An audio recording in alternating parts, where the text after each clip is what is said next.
que era la presión arterial media, ¿verdad? Y empezamos a ver las aferencias, el centro integrador y las eferencias, ¿verdad? Muy bien. Todo esto ya lo terminamos. Sí, ¿verdad? ¿Toda esta diapositiva? Sale. Les dije que hoy vamos a continuar con esto, ¿no? Muy bien. Entonces, fíjense, para comenzar, hoy vamos a hablar acerca de la regulación de la presión arterial en 3 niveles, ¿sale? A corto, a mediano y a largo plazo, ¿sí? Cuando la presión arterial se ve modificada, el organismo echa a andar mecanismos de retroalimentación negativa que van a llevar a la presión de vuelta a sus parámetros normales, ¿sale? Si la presión baja, el cuerpo va a intentar subirla. Si la presión sube, el cuerpo va a intentar disminuirla, ¿vale? Ahora bien, el mecanismo de regulación a corto plazo de la presión arterial depende totalmente del sistema nervioso, ¿sale? Cuando hay un cambio súbito de presión, el sistema nervioso es el primero que actúa para tratar de revertir ese cambio. Y el esquema que estamos viendo aquí resume cómo se da esa regulación por parte del sistema nervioso, ¿sale? Para ello vamos a explicar qué componentes tenemos en esta ilustración para que puedan comprender la regulación a corto plazo de la presión arterial. Fíjense bien, comenzando con la imagen, aquí tenemos al corazón. El corazón va a ser nuestro efector para la regulación de la presión arterial, ¿sale? Entonces vamos a ponerle aquí la F porque es nuestro efector, ¿ok? Además del efector, vamos a tener aquí un conjunto de vías. Quiero que observen que aquí hay una vía aferente que lleva señales hacia el sistema nervioso central y una vía eferente que va a llevar señales del sistema nervioso central hacia el órgano efector, ¿sale? Entonces vamos a marcarlo aquí como efector completo y aquí le vamos a poner AF de aferente y aquí EF de eferente, ¿sale? Entonces, un órgano efector, una vía aferente, una vía eferente, ¿sale? También vamos a tener un centro integrador. ¿Quién va a ser nuestro centro integrador? El sistema nervioso central, ¿sale? Que son los dos cortes que tenemos acá. Vamos a poner aquí centro integrador, ¿sale? Y además del centro integrador, el efector, la aferencia y eferencia, también vamos a tener en esta imagen receptores, ¿sale? Estos elementos que acabo de describirles aquí y que les voy a enumerar a continuación forman parte de un arco reflejo, ¿sale? Entonces, todo arco reflejo tiene un receptor, va a tener una vía aferente que lleva las señales del receptor hacia el centro integrador, ¿sale? El centro integrador va a tomar las señales que vienen de los receptores por la vía aferente y con esas señales va a integrar una respuesta, por eso se llama centro integrador, ¿sale? Esa respuesta se va a enviar a través de una vía eferente hacia un órgano efector que es el que va a ejecutar la respuesta que se integró a nivel central, ¿sale? Entonces todo ese conjunto de elementos, si se dan cuenta, forma una especie de arco, ¿sale? Que parte desde el receptor y termina en el efector, teniendo su vía aferente, el centro integrador, ¿sí? Y la vía eferente, ¿ok? Entonces recuerden que lo que vamos a describir a continuación es un arco reflejo, ¿sale? Ese arco reflejo es el encargado de regular la presión a corto plazo en el sistema nervioso central, ¿sale? Y se le llama reflejo baroreceptor, ¿ok? El prefijo baro quiere decir presión, entonces es un reflejo mediado por receptores de presión, ¿sale? Reflejo baroreceptor. ¿Hasta aquí alguna duda?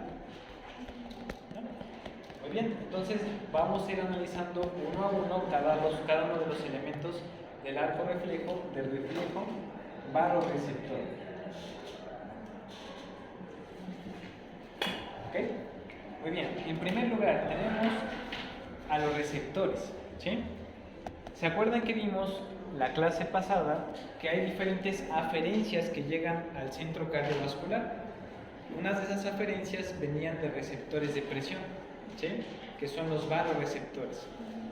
Los baroreceptores van a estar localizados en dos sitios, a nivel del arco aórtico y a nivel del seno carotídeo, ¿sale? El seno carotídeo normalmente se encuentra en la carótida interna, ¿sale? En esa división de carótida interna externa, ¿sale? A esa altura encontramos el seno carotídeo, donde se bifurca en pocas palabras la carótida común, ¿sale? Esos receptores normalmente están monitorizando la presión arterial que hay en el cuerpo, ¿sale? Ahora, la pregunta es, ¿cómo le hacen para monitorizar la presión? Fíjense bien. Cuando la presión de la sangre se ejerce sobre la pared de los vasos, ¿qué quedamos que iban a hacer los vasos? Iban a tratar de distenderse para amortiguar la presión, ¿sale? Si se dan cuenta, los receptores de presión están en un vaso, están a nivel carotídeo o a nivel aórtico, ¿sale? ¿Cuándo se distenderá más el vaso y por ende el receptor? Cuando hay una presión alta o una presión baja. Cuando la presión es alta, si hay alta presión, se distienden más, ¿sale?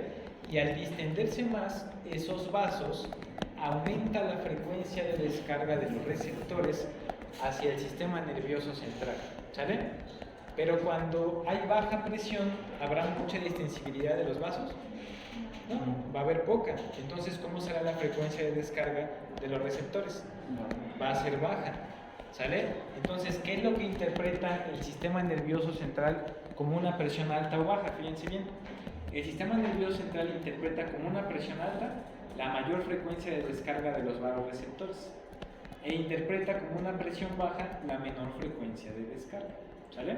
Entonces todo depende de la frecuencia con la que los receptores descargan las señales, ¿ok? Ahora bien, esas señales que proceden de los receptores van a llegar al centro cardiovascular en la médula oblongada, que forma parte del sistema nervioso central, ¿sí? Y en ese centro, ¿sí?, a nivel del centro cardiovascular, es donde se va a integrar la respuesta para disminuir o aumentar la presión según haga falta, ¿sale? Por ejemplo, si aumenta la presión y el sistema nervioso interpreta que hay una presión alta porque recibe muchas señales de los receptores, ¿qué tendrá que hacer el centro integrador? ¿Qué tipo de respuesta tendrá que integrar? Una respuesta que me ayude ¿a qué? A bajar la presión. Pero si el centro integrador recibe pocas señales, va a interpretar que la presión está baja. ¿Qué respuesta tendrá que integrar? Una que suba la presión, ¿sale? Entonces, esa es la función del centro integrador. Generar una respuesta para subir o bajar la presión según haga falta, ¿sale? ¿Hasta aquí alguna duda? ¿No? Muy bien. Ahora, ya que el centro integrador tiene la respuesta, tiene que enviarla al órgano efector, que es el corazón principalmente, ¿sale? Ahora bien, ¿cómo le va a hacer? ¿Sale? La vía eferente la van a formar en el reflejo vasoreceptor el sistema nervioso simpático y parasimpático. Esas van a ser las vías eferentes, ¿sale? Aquí arriba, si se dan cuenta, está con color morado marcado el nervio vago. ¿El nervio vago qué función tiene? ¿Parasimpática o simpática? Parasimpática. Entonces acá tengo mi vía parasimpática, ¿sale? Y acá la vía simpática viene desde la médula espinal, ¿sí? Recuerden que de los segmentos T1 a L3 voy a tener la distribución del sistema nervioso simpático en las astas laterales de la médula espinal, ¿sale? Entonces, desde la médula espinal las señales van a pasar a los ganglios simpáticos, que están formando parte de la cadena simpática paravertebral a nivel torácico y lumbar, ¿sale? Y desde esos ganglios el simpático alcanza el órgano efector, ¿sale? Entonces, ¿cuáles son mis vías eferentes? Parasimpático a través del vago y el simpático a través de los nervios cardíacos, ¿sale? Así se les llama. Ahora bien, faltó mencionarles quién forma la vía eferente. La vía eferente normalmente está formada por el nervio glosofaringeo y también por el vago, ¿sale? Normalmente el vago va a llevar señales aferentes de los receptores aórticos y el glosofaringeo va a llevar señales procedentes de los receptores carotídeos, ¿sale? ¿Hasta aquí vamos bien? ¿Sí? Vamos a verlo todo integrado, ¿sale? Supongamos que la presión baja, ¿sí? ¿Qué van a hacer los receptores? ¿Descargar más o menos? Menos. ¿A través de qué nervios van a llevar las señales aferentes al sistema nervioso central? Glosofaringeo y vago. ¿Quién lleva las señales de los receptores carotídeos? Glosofaringeo. Y la de los aórticos, el vago, ¿sale? Ahora bien, aquí en el centro cardiovascular, las aferencias del glosofaringeo y del vago van a llegar a un núcleo importante, que es el núcleo del tracto solitario. Ven que les dije que leyeran acerca de ese núcleo, ¿sale? El núcleo del tracto solitario es el que recibe todas las señales del osofaringio y del vago que vienen de los receptores de presión, ¿sale? Ya están aquí las señales. Como bajó la presión, ¿qué tiene que hacer ahora el centro integrador? Subirla, exactamente. ¿Cuál de las dos vías eferentes le ayudaría al centro efector, al centro integrador, a subir la presión? ¿El parasimpático o el simpático? El simpático, exactamente, porque si activa el parasimpático la va a bajar más, ¿no? Entonces se dan cuenta que las dos vías eferentes dependen de lo que haga falta, ¿sí? Si hace falta subir la presión, ¿qué vía eferente va a activar el centro cardiovascular? El simpático. Pero si hay que bajarla, va a activar la vía eferente parasimpática, ¿sale? Entonces, el simpático, fíjense bien dónde se está distribuyendo. ¿Se acuerdan que les había comentado ya anteriormente que el simpático se distribuye tanto en los atrios como en los ventrículos? ¿Sale? Al distribuirse en los atrios, ¿qué determinante del gasto cardíaco me va a modificar el simpático? El volumen. La frecuencia cardíaca, exactamente, ¿sale? Y si actúa sobre los ventrículos, ¿qué determinante del gasto cardíaco modifica más? La contractilidad y el volumen sistólico, ¿sale? Entonces vean que aquí el simpático puede actuar tanto en frecuencia como en contractilidad, ¿sale? Ahora bien, si yo quisiera bajar la presión, fíjense que el parasimpático solo se distribuye en el atrio, no está llegando al ventrículo, ¿sale? Entonces, ¿qué es lo único que me va a bajar el parasimpático? La frecuencia. La frecuencia cardíaca, pero no va a modificar la contractilidad, ¿sale? Entonces, de esa manera, fíjense que según haga falta, la presión sube con el simpático o baja con el parasimpático, ¿sale? Y el que ejecuta esa respuesta, pues es el corazón, ¿sale? Principalmente. Aunque también, como se activa el simpático, también se pueden contraer los vasos sanguíneos, ¿sale? ¿Se acuerdan que en la otra imagen veíamos cuáles eran los efectores? Corazón y vasos, ¿sale? Muy bien, entonces ahí tenemos el reflejo varoreceptor, ¿ok? ¿Sí queda claro cómo se regula la presión de manera breve y corta? ¿Sí? Así es como se está regulando todo el tiempo, cuando hacemos cambios de postura, cuando modificamos la ventilación, cuando hacemos ejercicio. Ese es el principal mecanismo que se activa para mantener la presión en niveles normales, ¿sale? Muy bien. ¿Seguros, seguras que no hay dudas? Perfecto, vamos con el siguiente mecanismo.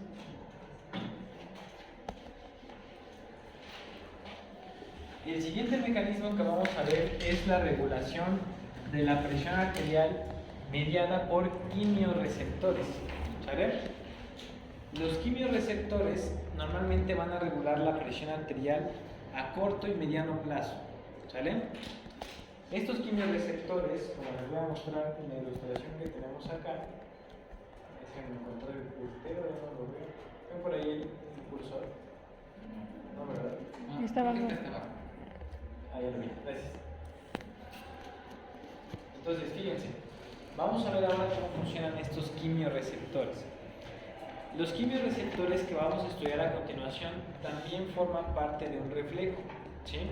Pero ese reflejo, en lugar de regular primariamente la presión, regula la frecuencia respiratoria, ¿sale? Los quimioreceptores también se van a localizar, al igual que los varoreceptores, a nivel aórtico y a nivel carotídeo, ¿sale? Pero acá les vamos a llamar receptores de los cuerpos aórticos y receptores del cuerpo carotídeo, ¿sale? En esencia son las mismas localizaciones que los receptores de presión, ¿sale? Ahora les tengo otra buena noticia.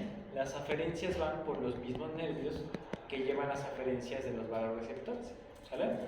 ¿Por dónde se irán las aferencias de los quimioreceptores aórticos? Por el vago, ¿sale? Y la de los quimioreceptores carotídeos por el glosofaringeo, ¿sale?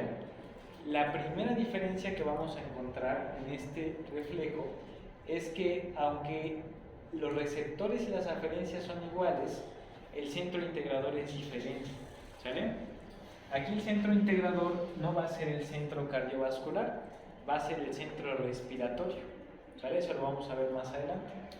Entonces, el centro respiratorio es el que recibe primeramente la señal que viene de los quimioreceptores, porque esos quimioreceptores están midiendo la cantidad de oxígeno principalmente que tiene la sangre, ¿sale? También pueden medir la cantidad de CO2 y de hidrogeniones, pero principalmente son más sensibles al oxígeno. ¿Sale? Cuando baja el oxígeno en sangre, el sistema nervioso interpreta que también bajó la presión. ¿Sí? Porque obviamente si llegase a bajar la presión, ¿qué va a bajar con la oxigenación de los tejidos? ¿Qué va a pasar? Perdón, va a bajar. ¿Ah? Y si aumenta la presión, va a aumentar la perfusión y aumentar la oxigenación. ¿Sale? Entonces vean que la cantidad de oxígeno va de la mano con la presión arterial. ¿Ok? ¿Hasta aquí vamos bien? ¿Sí? Bueno, fíjense. Si baja la oxigenación, ¿qué es lo que se va a modificar primero? ¿La frecuencia cardíaca o respiratoria? La respiratoria, ¿no? El cuerpo va a querer meter más oxígeno primero. Entonces, esas señales que vienen de los quimiorreceptores primero van a modificar la frecuencia respiratoria.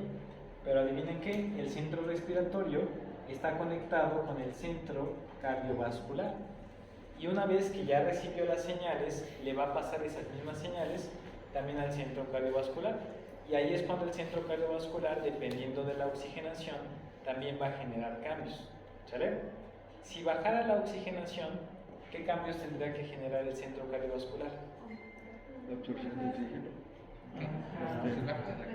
Si bajara la cantidad de oxígeno en la sangre, ¿qué haría el centro cardiovascular? ¿Aumentaría la presión o la bajaría? La aumentaría, exactamente. ¿Sale? Y si estuviera muy alta la cantidad de oxígeno, ¿qué le haría la presión del centro cardiovascular? La bajaría. ¿Sale? Entonces vean que hay una relación entre la cantidad de oxígeno y la presión, pero también con la frecuencia respiratoria. ¿Sale? La única diferencia en sí es el centro integrador, porque la vía eferente también van a ser el simpático y el parasimpático. ¿Sale? Y el órgano efector va a seguir siendo el corazón y los vasos. ¿Sale? Entonces a este reflejo se le llama reflejo quimiorreceptor.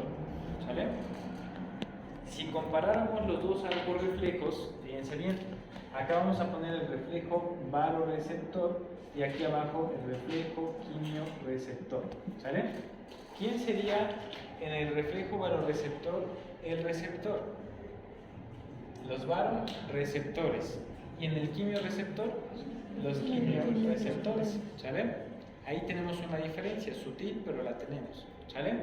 ¿La vía eferente varía en los dos reflejos? No. Es igual. ¿Pero qué pasa con el centro integrador? Ahí sí. Acá, ¿cuál sería primero? El centro cardiovascular. Y aquí sería el centro respiratorio. ¿Sale? Y de forma secundaria, el centro cardiovascular. ¿Ok? ¿Cuál sería la diferencia? ¿Habría algún cambio en las eferencias? No, porque son el simpático y el parasimpático en ambos casos. ¿En el órgano efector hay alguna diferencia? No. Porque van a ser el corazón y los vasos. ¿Sale? Entonces, ¿dónde se concentran las diferencias en estos dos reflejos? A nivel del receptor y a nivel del centro integrador. ¿Sale? ¿Dudas con estos dos mecanismos reflejos de regulación de la presión? ¿No? El primero, el baroreceptor, es exclusivo a corto plazo. El quimiorreceptor puede ser a mediano plazo. ¿Sale? Muy bien. Nos falta ver nada más la regulación de la presión a largo plazo. ¿Sí? Y para eso vamos a repasar rápidamente un tema que vieron en bioquímica, que es el sistema renina-angiotensina-aldosterona. ¿Sale? Antes de ponerle las diapositivas, vamos a repasarlo aquí en el pizarrón. ¿Sale?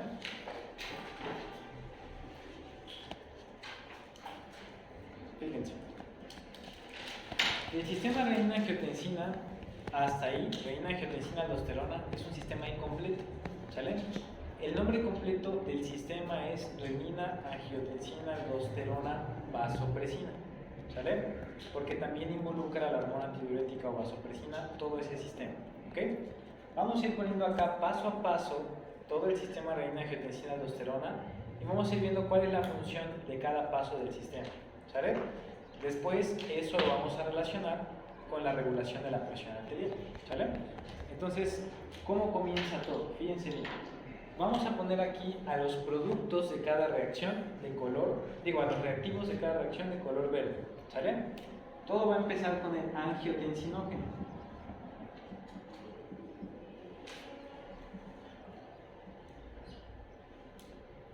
¿Sale? El angiotensinógeno va a ser convertido por una enzima, que ahorita vamos a ver cuál es, en angiotensina 1. ¿Sale?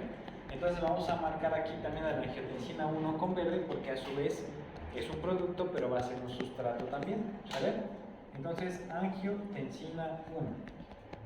Esa angiotensina 1 también va a ser modificada por otra enzima que ahorita comentaremos y se va a convertir en la angiotensina 2. ¿Sale? ¿Hasta ahí vamos bien? Vamos a ver cuáles son las enzimas. ¿Sale? La primera enzima que va a convertir el angiotensinógeno en angiotensina 1 es la renina, que es una enzima que produce el riñón. ¿Sale? La angiotensina 1 va a ser convertida a angiotensina 2 por la enzima convertidora de angiotensina, o también llamada ECA. ¿Sale? Ahora bien, la renina ya dijimos que se localiza en el riñón. La ECA se va a localizar en el endotelio de todos los vasos del cuerpo, pero se concentra más en el endotelio capilar a nivel pulmonar. ¿Sí? Entonces recuerden, la enzima está en todo el cuerpo, en todos los vasos a nivel endotelial. Pero ¿por qué se dice que normalmente la transformación se da en el pulmón? Porque ahí es donde más abunda esta enzima, ¿sabes? Donde está más concentrada. Y entonces ahí tenemos los primeros pasos del sistema renina a angiotensina. ¿Sale? Ahora bien, la angiotensina 2 es capaz de estimular en la corteza suprarrenal, vamos a poner aquí un riñón, está muy delgado, vamos a poner más bonito. ¿Sale? Ahí está nuestro riñón y el riñón va a tener aquí arriba como una especie de gorrito, ¿sale? Que es la glándula suprarrenal. En esa glándula suprarrenal vamos a tener una corteza y una médula. ¿Sale? En la corteza suprarrenal tenemos tres capas, eso lo vieron en histo, ¿no? La capa glomerular, fascicular y reticular, y en cada una de esas capas se produce una sustancia diferente. ¿Sale? Una de esas sustancias es la aldosterona. ¿Ok? Entonces la angiotensina es capaz de estimular en la glándula suprarrenal la producción de aldosterona. ¿Sale?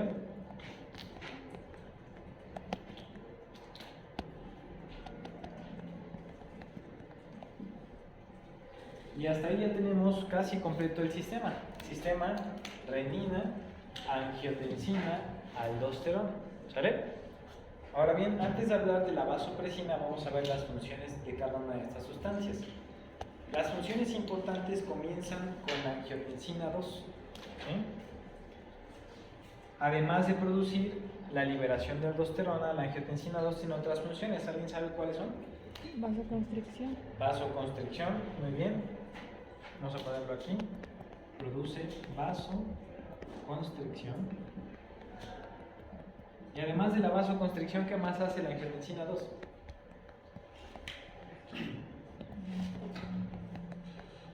Bueno, hagan memoria y ahorita les digo, ¿sale? Primero, la aldosterona, ¿qué funciones tiene? ¿Quién se acuerda? Justo en la bioquímica, ¿no? La aldosterona aumenta la reabsorción de agua, ¿sale? Aumenta la reabsorción de agua, pero también aumenta la reabsorción de sodio, produce la eliminación de potasio y también la eliminación de hidrogeniones a nivel de la orina, ¿sale? Entonces fíjense, nos ayuda a recuperar agua y sodio, pero nos ayuda a eliminar potasio e hidrogeniones, ¿sale? Es decir, que participa en general la aldosterona en el equilibrio hidroelectrolítico y ácido-base, ¿sale? Que es un tema que tuvieron que ver en bioquímica, ¿ok? La angiotensina 2 también es capaz de absorber agua y sodio, es otra de las funciones que tiene, ¿sale?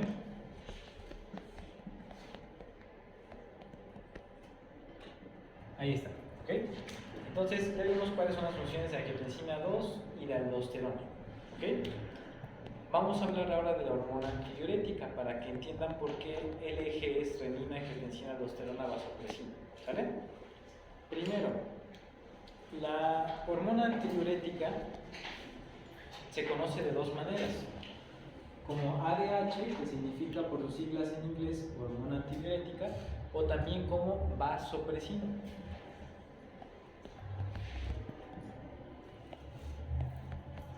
¿Sale? ¿Alguien se acuerda dónde se produce la hormona antidiurética o vasopresina?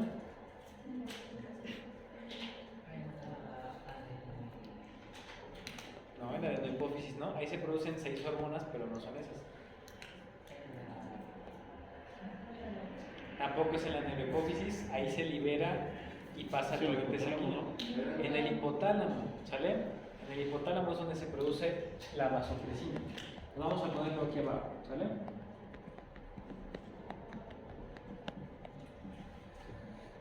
Hay 2 núcleos hipotalámicos que es donde se produce la vasopresina junto con la oxitocina, ¿sale?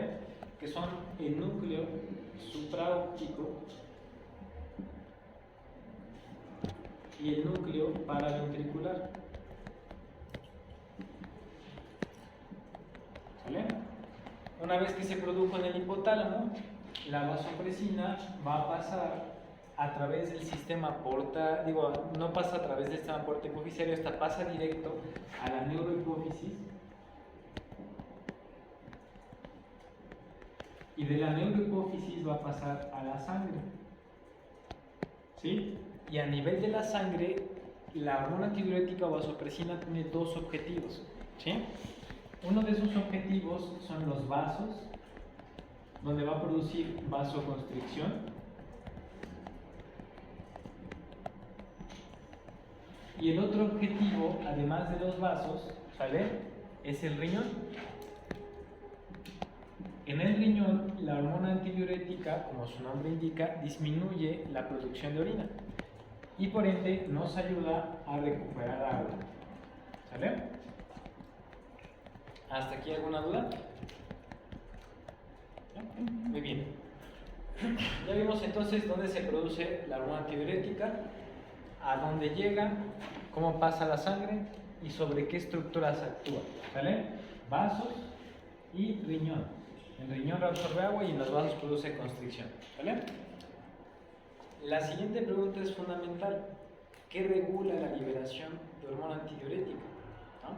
¿Cuándo se produce más? ¿Cuándo se produce menos? El principal regulador de la producción de hormona antidiurética es la osmolaridad del plasma. ¿Sale? Vamos a ponerlo acá.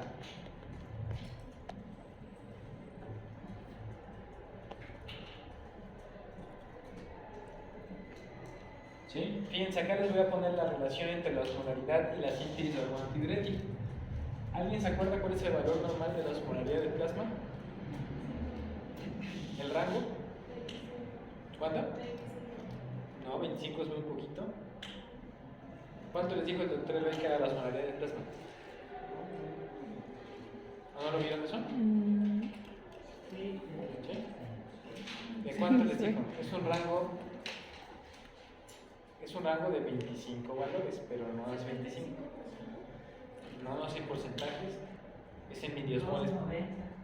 Más o menos 290. El rango aproximado va de 270 a 290 miliosmoles por litro. ¿Sale? Esa es la osmolaridad normal del plasma. Es un rango, recuerden que en fisiología no hay valores exactos, hay rangos. ¿Sale? Ahora bien, fíjense lo que sucede. Cuando tengo un aumento de la osmolaridad, ese aumento de la osmolaridad me va a producir también un aumento de la cantidad de hormona antidiurética. ¿Sale? Y cuando tengo una disminución de la osmolaridad, voy a tener una disminución de la hormona antidiurética. Vamos a analizar por qué. Fíjense bien. La hormona antidiurética, ¿qué me ayuda a recuperar? Agua, ¿sale? Si yo tengo una osmolaridad aumentada, ¿qué tienen mayor cantidad en mi sangre? ¿Agua o solutos? Solutos. ¿Qué tengo que hacer para bajar esos solutos? Reabsorber más agua, ¿sale? Entonces por eso cuando la osmolaridad sube, aumenta la síntesis de hormona antidiurética para recuperar agua y bajar la osmolaridad, ¿sale? Cuando la osmolaridad baja, ¿qué tengo ahora más en la sangre? ¿Más líquido o más solutos? Más líquidos. ¿Qué tengo que hacer para que mi osmolaridad suba? Eliminar líquidos. ¿Cómo elimino líquidos? Bajando la cantidad de hormona antidiurética, porque si no voy a recuperar agua. ¿Sale? ¿Sí queda clara esa relación? ¿Sí? Muy bien. Entonces, habiendo explicado todo esto, vamos a ver qué papel tiene todo este sistema en la regulación de la presión arterial. ¿Sí? Fíjense bien, cuando la presión arterial no se puede regular por los mecanismos de corto y mediano plazo, tienen que echarse a andar todos estos mecanismos para normalizarla. ¿Sale? La base o el principio de la regulación a largo plazo son dos variables que determinan la presión arterial. Fíjense bien. Las dos variables que van a modificar el sistema renina-angiotensina-aldosterona-vasopresina son la volemia y la constricción vascular. ¿Sale?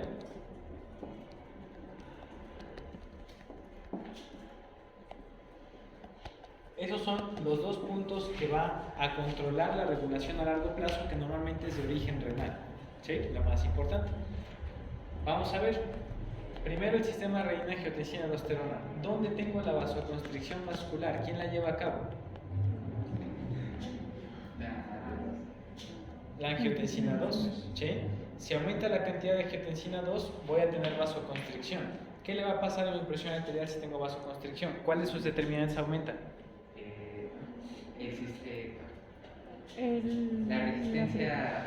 La resistencia vascular sistémica. Acuérdense, presión arterial es igual a gasto cardíaco por resistencias vasculares sistémicas. Si yo genero vasoconstricción mediada por angiotensina, voy a modificar las resistencias y eso me va a producir que tenga yo aumento de la presión. ¿Sale? Supongamos que tengo un paciente que tiene presión baja constante por algún problema que ustedes quieran. ¿Sale? Su mecanismo a corto plazo y mediano plazo no lograron compensar la presión. ¿Qué va a hacer? El riñón va a activar el sistema de renina-angiotensina-aldosterona y la vasopresina la angiotensina me va a producir aumento de la resistencia y va a tratar de subir la presión. ¿Sale? Ahora, en el sistema renina-angiotensina-aldosterona, ¿dónde tengo los cambios de la volemia? Con la aldosterona, pero ¿con quién más también? Con la angiotensina 2, ¿sale? La angiotensina 2 echa la doble tarea. Tiene el efecto vasoconstrictor y aparte me ayuda a recuperar agua y sodio que modifican la volemia, ¿sale? Y la aldosterona también me ayuda a modificar la volemia. Entonces fíjense cómo esta parte del sistema tiene los dos elementos, vasoconstricción y volemia, que me ayudan a modificar la presión arterial. ¿Hasta ahí vamos bien? ¿Dónde está la vasoconstricción? En la hormona antidiurética. En su otro nombre, ¿no? Hagan de cuenta que es la misma persona con dos nombres, ¿no? Vasopresina porque puede producir constricción, ¿sí? Y la misma hormona que me produce constricción también me regula la volemia reabsorbiendo más agua, ¿sale? Entonces, las dos partes, tanto el sistema renina-angiotensina-aldosterona como la vasopresina, modulan tanto la volemia como la vasoconstricción, ¿sale? Les voy a poner dos ejemplos de regulación de la presión arterial con este sistema para que quede claro cómo funciona cada parte. ¿Sale? El ejemplo típico con el que normalmente se entiende bien esto es con el choque. ¿Sale? El choque hipovolémico. Muchas veces.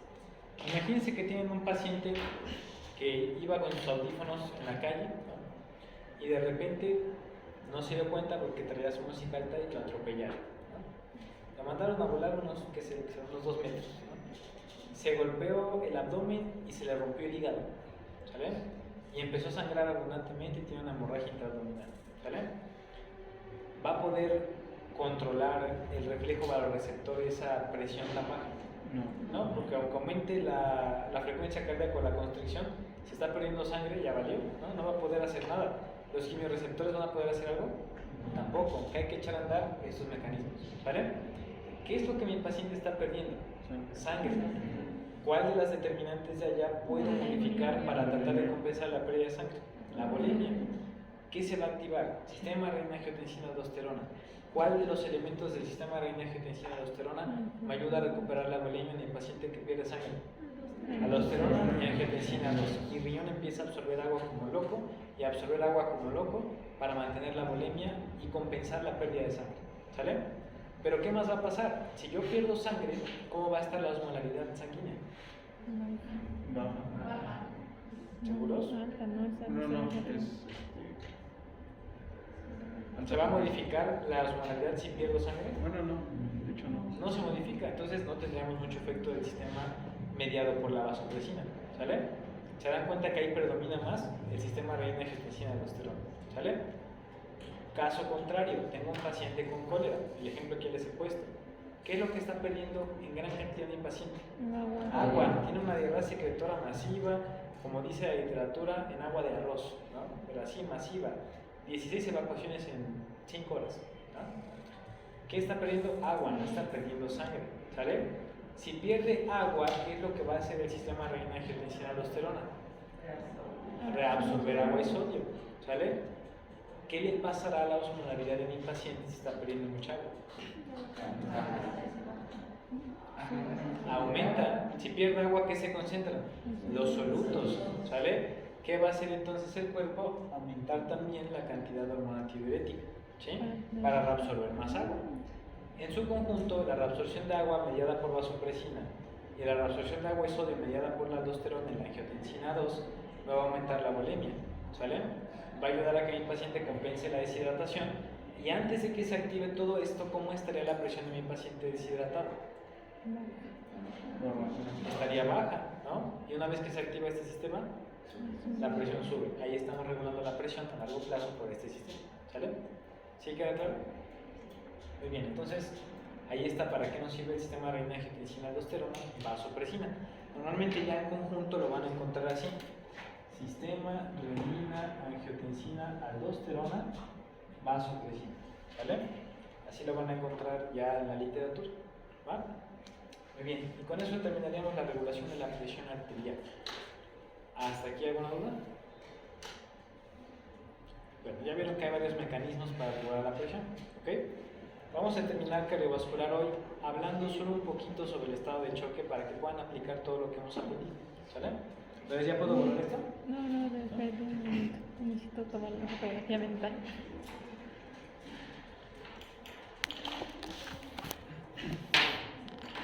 No, seguro que ya faltan minutos. Bueno, les había puesto una diapositiva con esto, era mucho más concreta, pero preferí exponérselos así para que ahora que vean este sistema vean que es muy sencillo, ¿vale? Si les hubiera puesto este esquema, estoy seguro que se asustan cuando lo ven, ¿vale? Pero es básicamente lo que acabamos de decir, fíjense bien. Tengo acá deshidratación o hemorragia, ¿ya vieron? Es mi desencadenante. ¿Qué va a disminuir? La bulimia. ¿Qué va a pasar? Baja la presión arterial porque bajó la bulimia. ¿El riñón qué va a hacer? Va a producir renina. La renina convierte el angiotensinógeno en angiotensina 1, que a nivel pulmonar principalmente se convierte en angiotensina 2. Y en la corteza suprarrenal produce la liberación de aldosterona, que aumenta la reabsorción de agua, ¿sale? Y de sodio. Pero también estamos viendo acá que hay una vasoconstricción arteriolar mediada por angiotensina, y eso aumenta las resistencias, ¿sale? Todo me lleva al aumento de la presión, ¿ok? Pero si se dan cuenta, aquí hay algunas variables que no se tomaron en cuenta, entonces es mejor que le hagan más caso al otro esquema que está en extenso, y ese les va a ayudar a entender este más concreto, ¿sale? Igual se los pongo ahí por si lo quieren revisar. Les borro para que no les estorbe esto. Muy bien, entonces ahí tenemos ya un resumen del mecanismo a largo plazo, ¿sale? Ahora bien, hablando del estado de choque, fíjense bien. El estado de choque, que es una aplicación clínica que vamos a ver para poder llevar a cabo una aplicación práctica de lo que han visto, se define como un fracaso del aparato cardiovascular o sistema, como lo ven en la bibliografía. Lo más correcto es aparato, ¿vale? Pero hay algunas bibliografías donde lo van a encontrar así, entonces usualmente se ocupa de manera indistinta, ¿vale? El fracaso de este aparato para satisfacer las necesidades mínimas de perfusión y de oxigenación del tejido, ¿sí?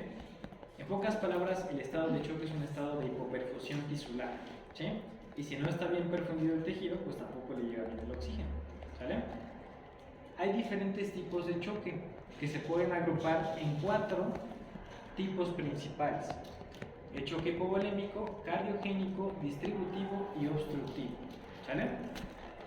El primer tipo de choque ya nos dice cuál es la variable que está afectada para el control de la presión arterial: la bulimia, ¿sale? La palabra hipovolémico quiere decir que hay poca bulimia, ¿sí? ¿Qué me puede bajar la bulimia en condiciones patológicas? Una hemorrágica, ¿sí? Digo, una hemorragia o una deshidratación. Cuando yo tengo pérdida de sangre, el choque hipovolémico que voy a tener se llama hemorrágico.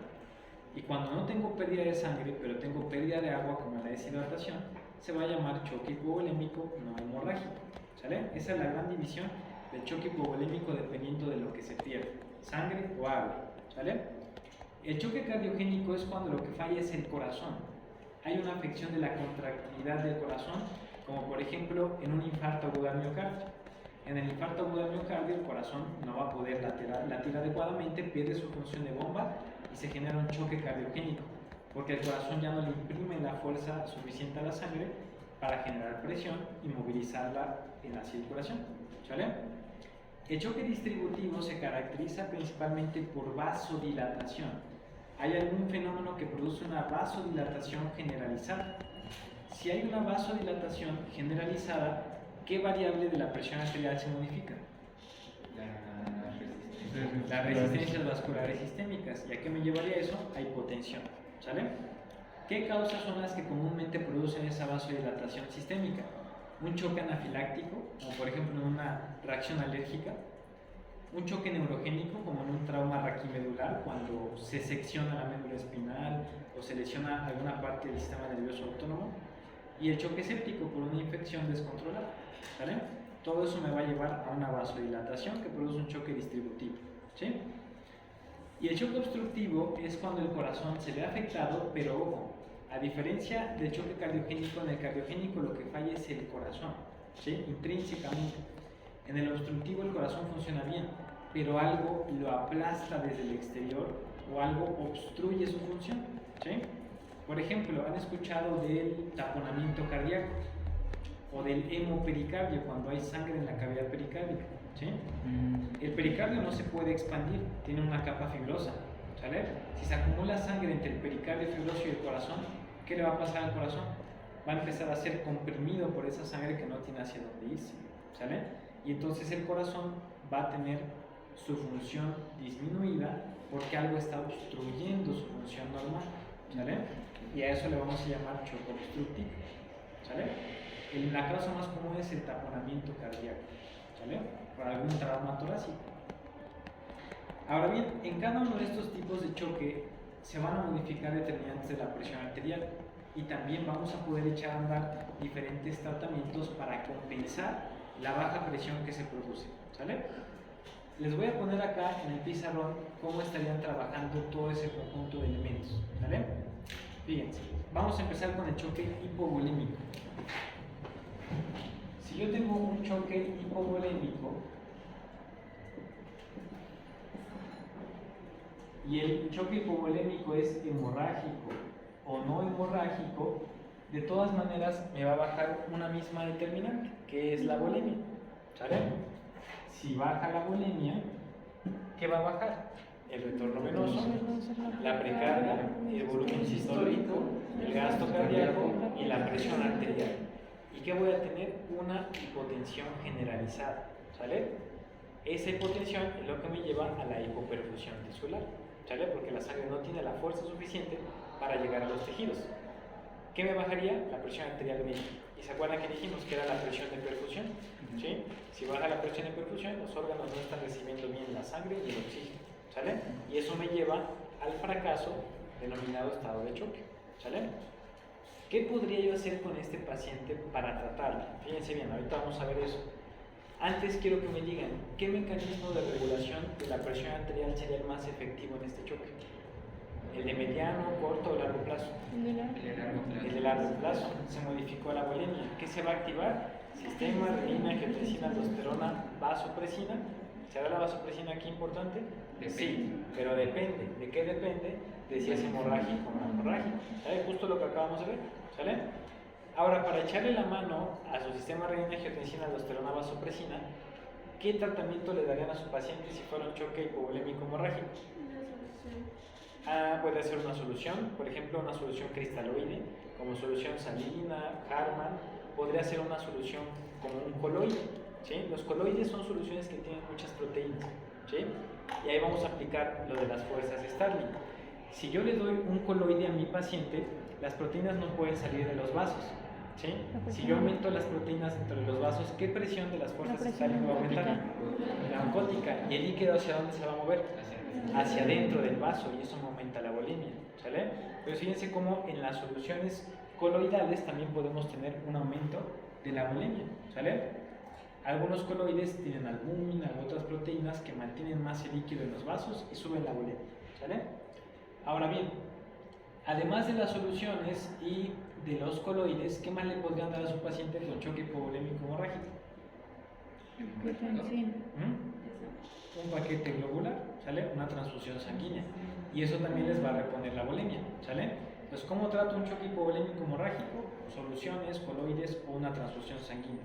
Y un no hemorrágico hidratando a mi paciente, ¿sale? ¿Sí queda claro? Porque al hidratarlo, pues aumento la bulimia. Al pasarle una solución, aumento la bulimia. Con el coloide y la sangre es lo mismo, ¿sale? Entonces, ahí estamos tratando ya un choque hipovolémico, ¿ok? Vamos ahora con el choque cardiogénico.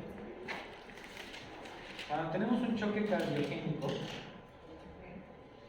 ¿cuál es la principal determinante que se está afectando? La contractilidad, exactamente. Si baja la contractilidad, ¿qué baja? Volumen sistólico, gasto cardíaco, me baja la presión y caigo igual en un estado de hipotensión, ¿sale? ¿Qué mecanismos se van a echar a andar aquí? Todos los de regulación. Cuando falla el corazón, ¿qué es lo que va a recibir el valvoreceptor? Una señal de que la presión bajó y le va a decir al sistema nervioso, oye, necesito que potencies al corazón. ¿El corazón va a responder? No. Entonces, ¿quién va a entrar al rescate? La regulación a largo plazo, pero obviamente tengo que tratar la causa del problema, ¿no? Si mi choque cardiogénico es un infarto, aunque se eche a andar el mecanismo de regulación a largo plazo y aunque yo le pase soluciones y haga lo que sea, si no atiendo el infarto, no va a mejorar la presión, ¿sale? Entonces, ahí tendríamos que atender primero la causa, ¿sale? Si el choque fuera un choque distributivo, también hay que tratar la causa, la sepsis, el choque medular o neurogénico o el anafiláctico, ¿no? Pero aquí en el choque distributivo, ¿cuál dijimos que era la variable que más se afectaba? Por la vasodilatación se afectan las resistencias vasculares sistémicas.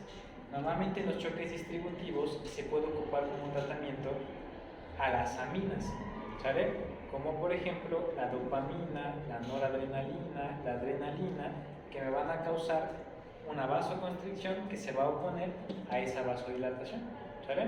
Entonces aquí la variable modificada es la resistencia vascular sistémica. ¿Qué tengo que tratar? La resistencia vascular sistémica más la causa del choque, ¿sale?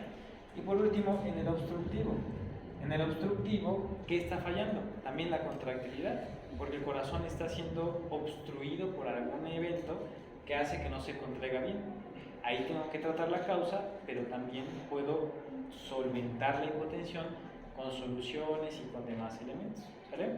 Entonces, en este tipo de patologías como en el choque o en la insuficiencia cardíaca, en la hipertensión arterial, la hipotensión, ahí van a ocupar todas las determinantes que hemos visto.